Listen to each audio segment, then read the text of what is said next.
guys, what's going on? And today I'm going to be doing a tier list of every single Invincible character that we have seen so far in the show, at least the main ones that is. And without further ado, let's get right into the tier system and how this is going to work. So obviously we have S tier. That's the one that everybody knows about. Next, we were this close. And Of greatness, we were this close. That is my Star Wars reference for the day.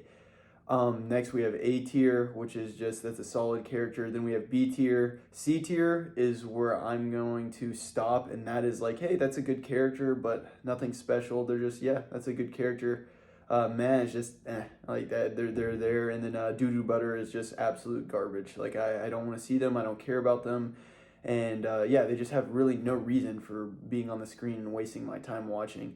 So with Invincible, there's not too many characters like that, but so I'm going to get just right into it. But before I begin, I'm going to preface this with S tier. Really, this goes with all fictional characters, is to get an S tier. It's very rare, very hard to do. This isn't like S tier within Invincible. I'm just going to do this based off all fiction. So it's going to be pretty hard to get in here. But without further ado, we're going to get this started. And as you can see, I have a ton of the characters here.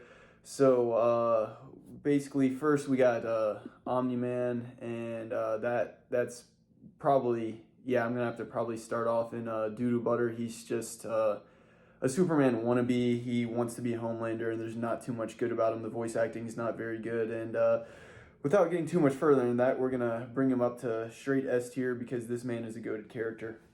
I mean, if you guys thought I really was gonna put him in there, I don't know what to say. He's just the pinnacle of how to write an awesome villain, but not be straight a villain. He's got a lot of character depth that's going on to him. Obviously, the last episode of the first season shows how much turmoil he faces with doing his duty and what he was raised to do, and kind of how Earth changed him and what he's supposed to do now. And season 2 definitely has delved deeper into that. So yeah, Omni-Man's an S tier character, just that there's not too much arguing about that. So the next character that we're going to look at is Adam Eve. And I think she's awesome. I really do think that she is, I think we were this close. We're this close. I think there's a lot of time left in the show, but Adam Eve is right now to me what the, modern female superhero should be like. She embodies everything great about being a girl and how a girl superhero should be viewed. She makes a ton of mistakes. In season 2, she ends up hurting a lot of people when she rebuilds the building after the construction workers are like, hey, there's some regulations for this. And she's like, no, I'm a superhero. I'm going to do whatever I want. And then ends up hurting a lot of people. I think that showing her, struggle a lot while being super powerful, I think that's more realistic than Captain Marvel and Ray, where they just don't struggle with anything. So yeah, Adam Eve is going to go, and we were this close. There's a lot of time left. I think she could be an S tier character in all of fiction. So next, we have Mark, and I don't think too many people are going to disagree with me with him going in S tier. I mean, it's his show after all. It's called Invincible. And a lot of people I've seen where they're, on the Omni-Man train, and he is what kind of is the draw to the show. I mean, it's J.K. Simmons plays Omni-Man, so that's just a huge, big-time actor there playing the main character.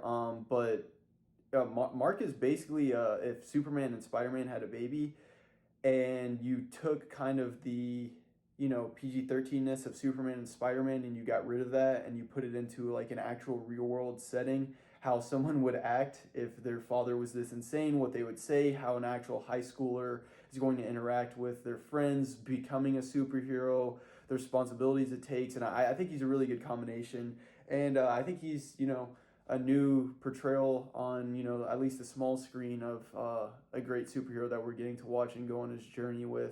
Next, we have Darkblood, and I'm really torn on where to put Darkblood in here because I think he's an awesome concept. The only thing is we didn't get a lot of time with him, but the time that he was on screen is so engulfing. Like, you're kind of trying to find the reason that he's doing it. They kind of say, at first, like, he's a demon, he's trying to make right for his sins or whatever, but it's just so cool to have a demon be a detective.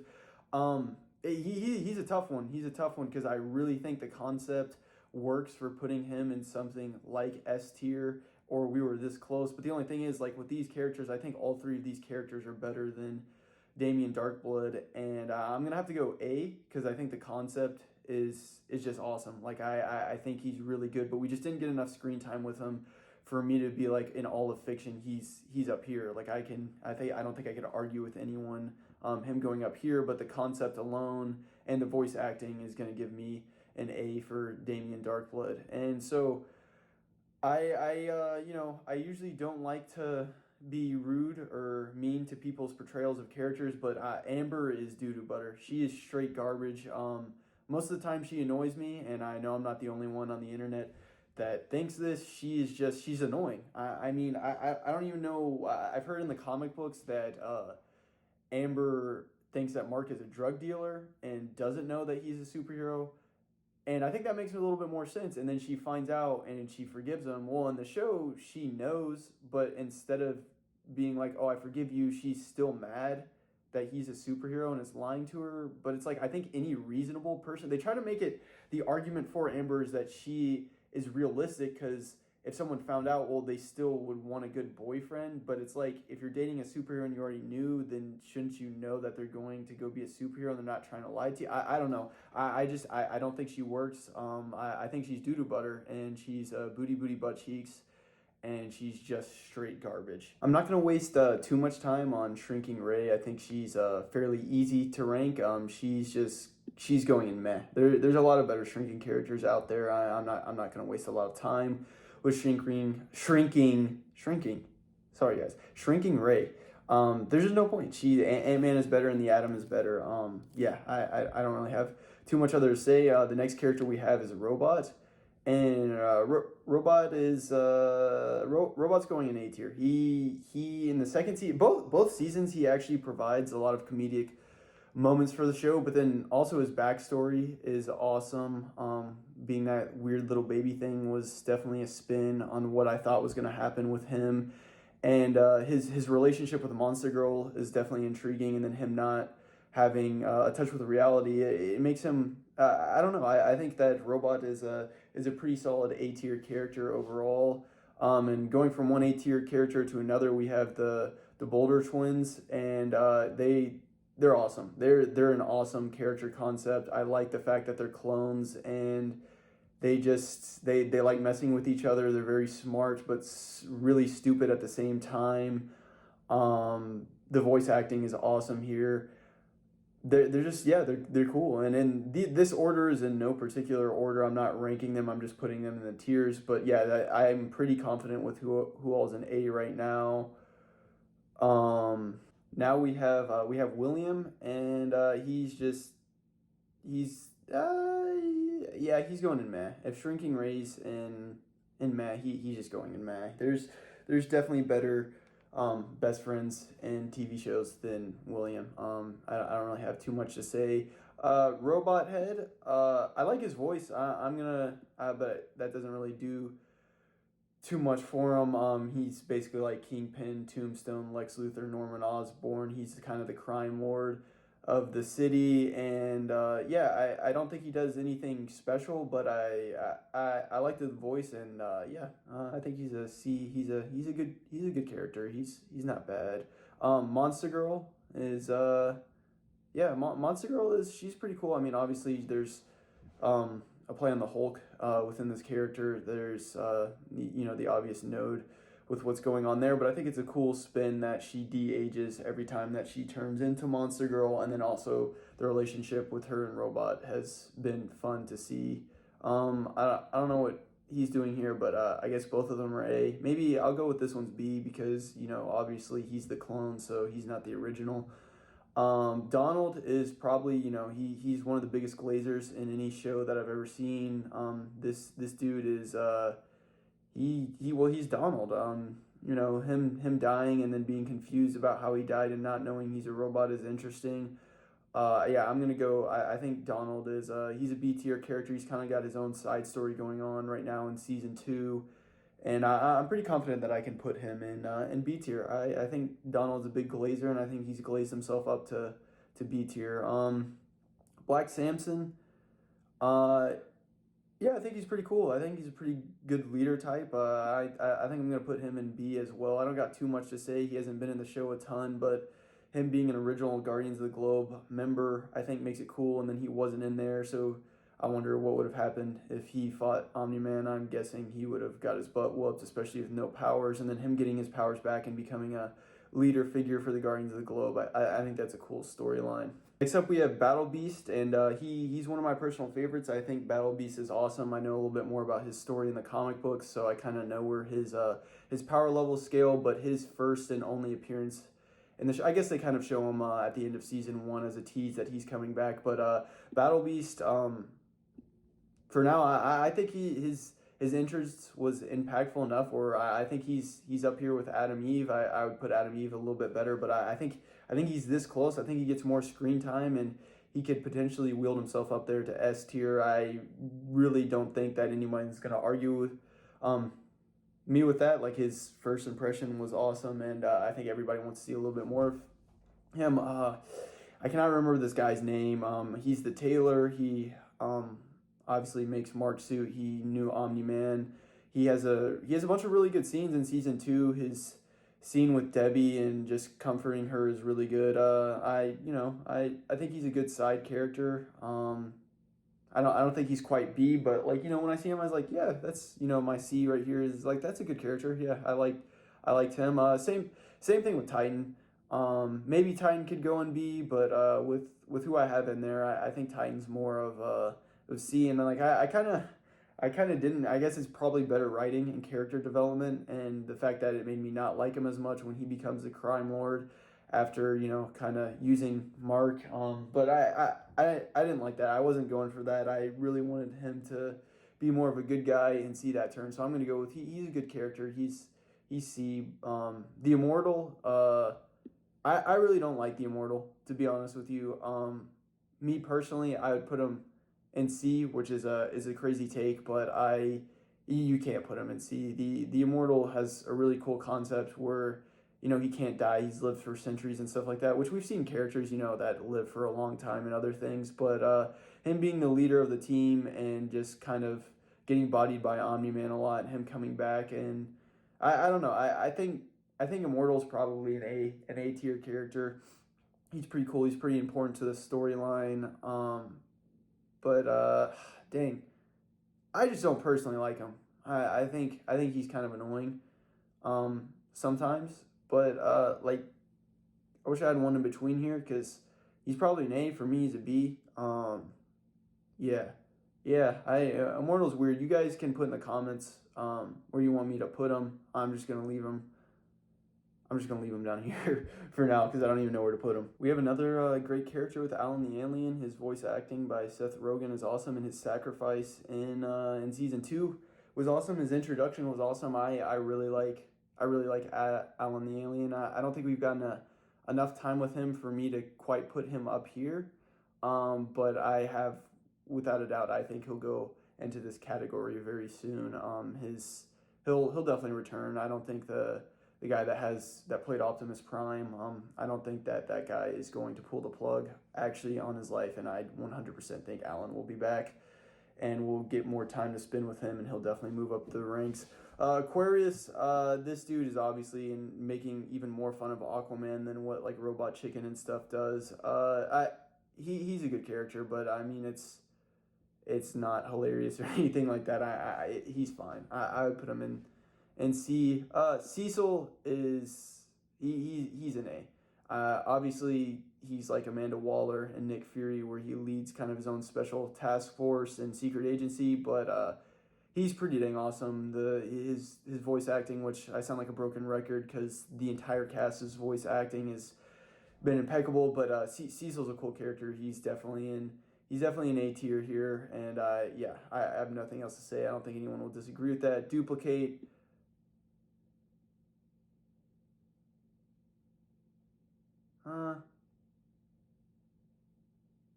Meh. Yeah. I mean, there's been other duplicating characters and things before. Yeah. Yeah. That she's going in there. Darkwing, obviously a note to Batman. I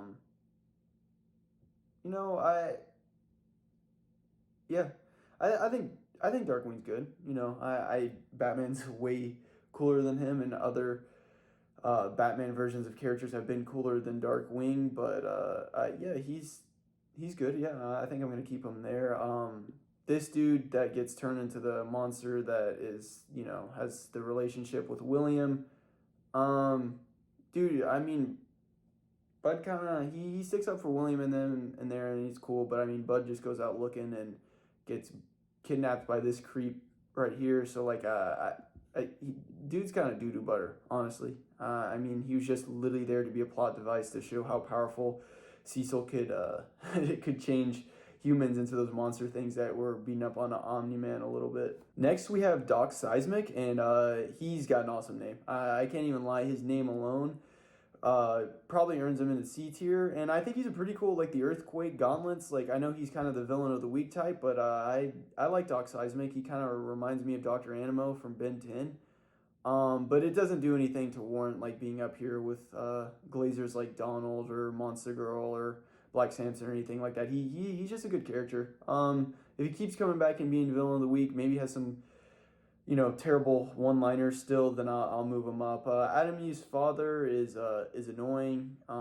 You see exactly where they're going with it. He's kind of like the X-Men parents and stuff like that.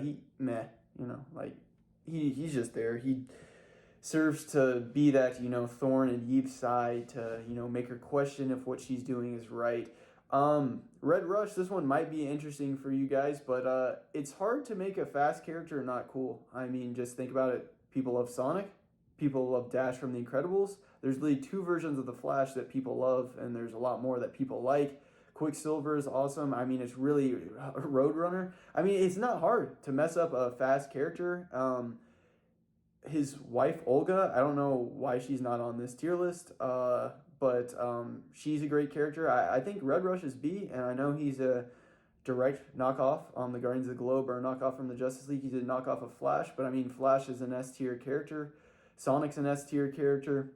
I mean, Dash is probably in this area. Quicksilver's in this area. I mean, it's not hard to mess up a fast character, guys. Like, I mean, yeah, you might be like, oh, he's a ripoff, and like I said the exact same thing about Darkwing and Aquarius, but Red Rush is better than that. His death also was probably the most sad when Omni-Man killed him, but yeah. War Woman is, yeah, so I'm going to be a complete hypocrite, and War Woman I guess she's C. I mean, I'll just put her up there with all of her counterparts. I can't remember what this creepo's name is that, has the weird fetish with changing alpha males into even more Giga Chads, I guess you could say. He was interesting, but I think the character, the monsters that he make are cooler. The monsters that he makes are cooler. So yeah, he's just meh.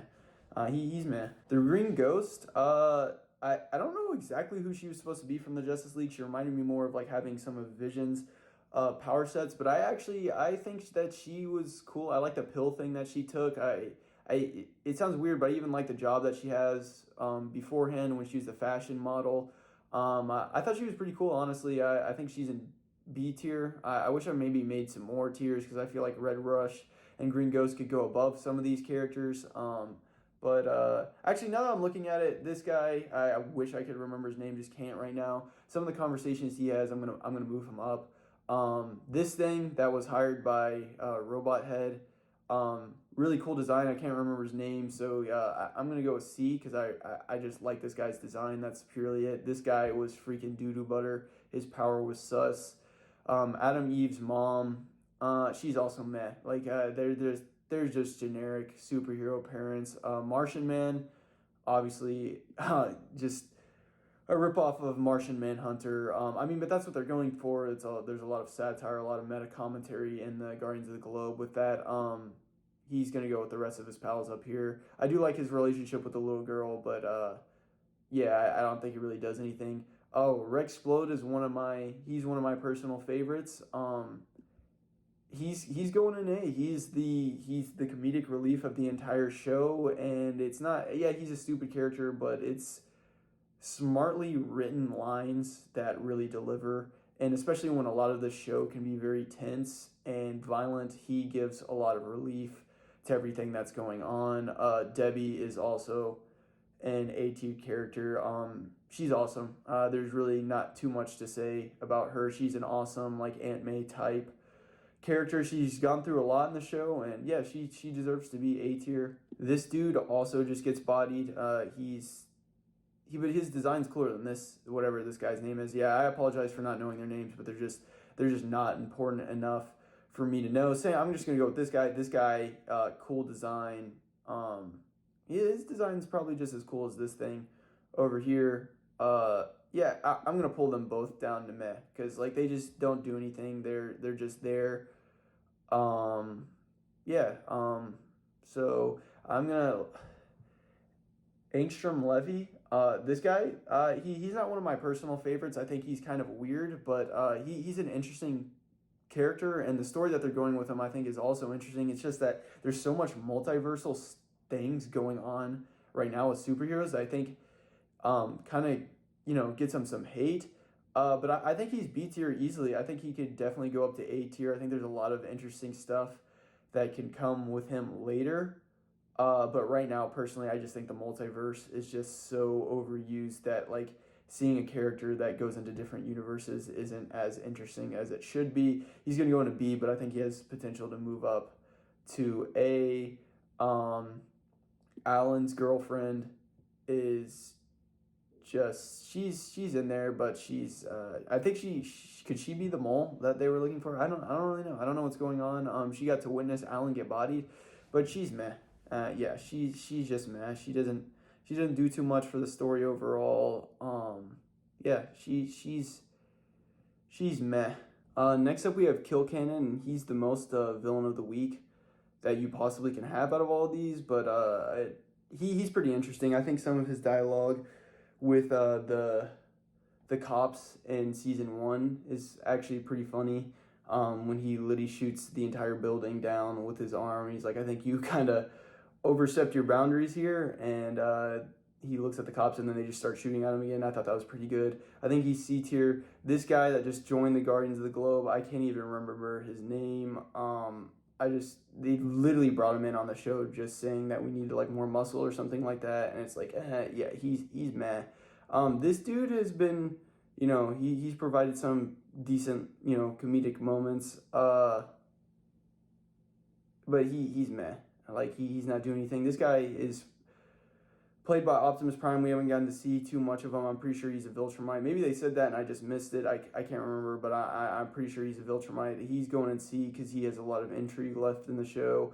And this guy is one of the Viltrumite baddies. I can't even remember his name.